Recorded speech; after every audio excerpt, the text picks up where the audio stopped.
ओम श्री गुरवे नमः। ओम शांति शांति शांति। प्रणाम भगवान। वेदांत शिखर से स्वामी रामतीर्थ जी का ग्रंथ और अध्याय चल रहा है मृत्यु के बाद अथवा सब धर्मों की संगति। तो स्वामी जी बता रहे थे कि वेदांत में सब धर्मों का समन्वय हो जाता है। अब आगे लेते हैं।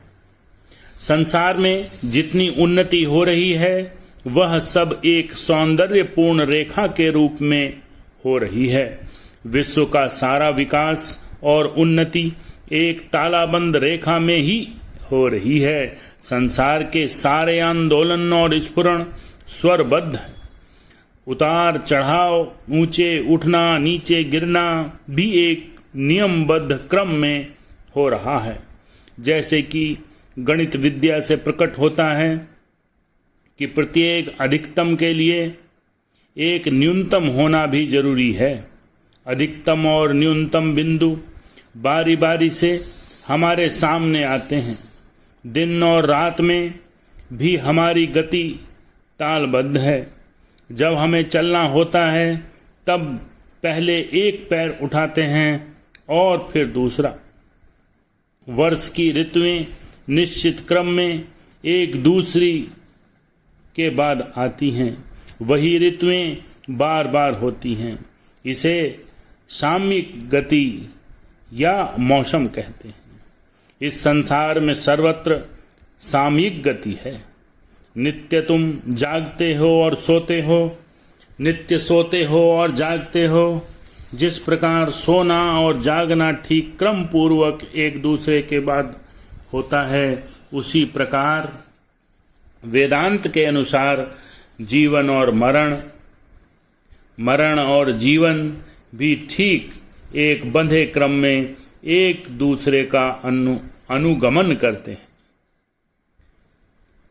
इस संपूर्ण विश्व में किसी भी स्थान पर यकायक ठहराव कहीं नहीं देखा जाता। काल चक्र क्या कभी रुकता है? कभी नहीं। क्या आप जानते हैं कि समय कब से शुरू हुआ? क्या देश की कहीं सीमा है? नहीं, इसका अंत नहीं है। क्या नदियां कभी रुकती हैं? आप कहेंगे वे रुकती हैं, किंतु नहीं, वे नहीं रुकती।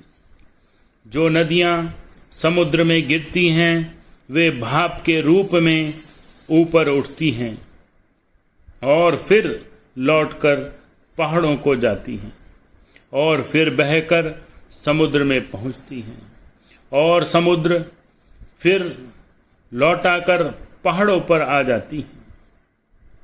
समुद्र से फिर लौटकर पहाड़ों पर आ जाती हैं। यही चक्र चलता रहता है। मान लो यहाँ एक मोमबत्ती है, एक आध घंटे में वह जल जाती है, बत्ती और सब कुछ। तुम कहते हो वह मर गई, किंतु नहीं, वह मरती नहीं। रसायन विद्या हमें बताती है कि वह नहीं मरती। उसका केवल रूपांतर हो जाता है। उससे उत्पन्न होने वाले कार्बन डाइऑक्साइड गैस और जल अंश फिर उद्भिज पदार्थों में, वनस्पतियों में प्रकट होते हैं। तात्पर्य यह है, यहाँ कुछ भी मरता नहीं। बहुत बढ़िया।